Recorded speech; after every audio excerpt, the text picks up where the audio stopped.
मैं उसके रूम में ही चला गया। जैसे ही उसके रूम में गया तो मैं देखकर दंग रह गया। हेलो दोस्तों, कैसे हो आप सभी? आशा करती हूँ कि आप सब मस्त होंगे। सबसे पहले मैं आपको अपना नाम बता देता हूँ। मेरा नाम शेखर है। मैं लखनऊ का रहने वाला हूँ। मैं एक स्टूडेंट हूँ। मेरी लंबाई 6 फुट की है और जिम जाने की वजह से बॉडी भी काफ़ी सुंदर है। मैं एक कॉलोनी में कमरा देखने के लिए गया।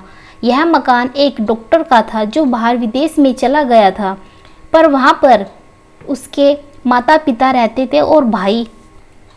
मैंने घंटी बजाई तो एक 50 साल की औरत आई। उन्होंने दरवाज़ा खोला। मैं रूम लेने के लिए बहुत देर से घूम रहा था। मैंने भी उनसे हाँफते हुए कहा, जी मैम, वो मुझे रूम किराए पर लेना था, इसलिए आपको परेशान किया। क्या आपके घर में कोई कमरा किराए के लिए खाली है? उन्होंने कहा, ठीक, 1 मिनट रुको। फिर घूमकर अपने पति को आवाज़ दी। कुछ ही पल बाद एक 60 वर्ष के सर बाहर आए। आप तो जानते ही हैं कि फौजी लोग कैसे होते हैं। डॉक्टर के पिता पहले फौज में थे। उनको देखकर ऐसा लग ही नहीं रहा था कि यह कहीं से बूढ़े हैं। वो तो अंकल ने अपने बाल पर डाई नहीं किए थे, जिस वजह से उनके बालों की सफ़ेदी ने उन्हें बूढ़ा दिखा दिया था।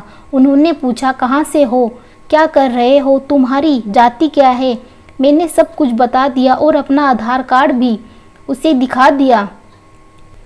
उन्होंने रूम बताया और कहा कि तुम हो इसलिए रूम दे रहा हूँ। मैंने कहा, सर मेरे में ऐसा क्या है? उन्होंने कहा कि वे दिल के साफ होते हैं और धोखा नहीं देते हैं। मैंने कहा, यह बात तो है सर, उनके परिवार में उनकी पत्नी, बेटे की बहू ही थे। एक बेटा बाहर डॉक्टर बनकर बाहर चला गया था। जब मैंने कमरा लिया तो तब बहू अपने मायके गई हुई थी। उनका बेटा एक कंपनी में काम करता था दिल्ली में। मेरे वहाँ रहने के 10 दिन बाद उनकी बहू वापस आ गई थी और उनका नाम रेनू था। मुझे रहते हुए लगभग 3 महीने हो गए थे।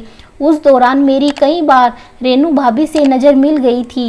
वे भी मुझे देखकर हल्के से मुस्कुरा देती थी। मैं ठहरा गांव का गबरू। धीरे धीरे मैं भी घर के सब लोगों से घुल मिल गया था। आंटी का नाम बाला लता था। उनको लेकर उनकी ही कार से मार्केट लेकर चले जाना अब मेरा स्थायी काम हो गया था। मेरा रुख कुछ ऐसा ही हो गया था जैसे मैं भी उनके परिवार का सदस्य ही हूँ। ऐसे ही एक दिन अंकल बोले, मुझे ट्रेनिंग देने उत्तराखंड जाना है। मुझे वहाँ लगभग 4 महीने तक रहना पड़ेगा। तुम सबका ख्याल रखना। मैंने कहा, हाँ जी अंकल, क्यों नहीं, आप बेफिक्र जाओ। मैं अंकल को रेलवे स्टेशन छोड़कर आ गया। कार को कंपाउंडर में लगा कर आ गया तो मेरा कमरा ऊपर था। ऊपर छत पर 2 रूम बने हुए थे।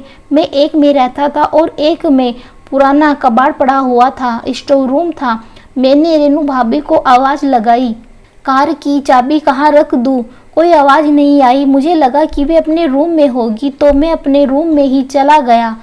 जैसे ही उसके रूम में गया मैं देखकर दंग रह गया। दोस्तों, इसकी आगे की कहानी आप लोगों का कमेंट रहा तो मैं अगले पार्ट में लेकर आऊँगी। धन्यवाद दोस्तों।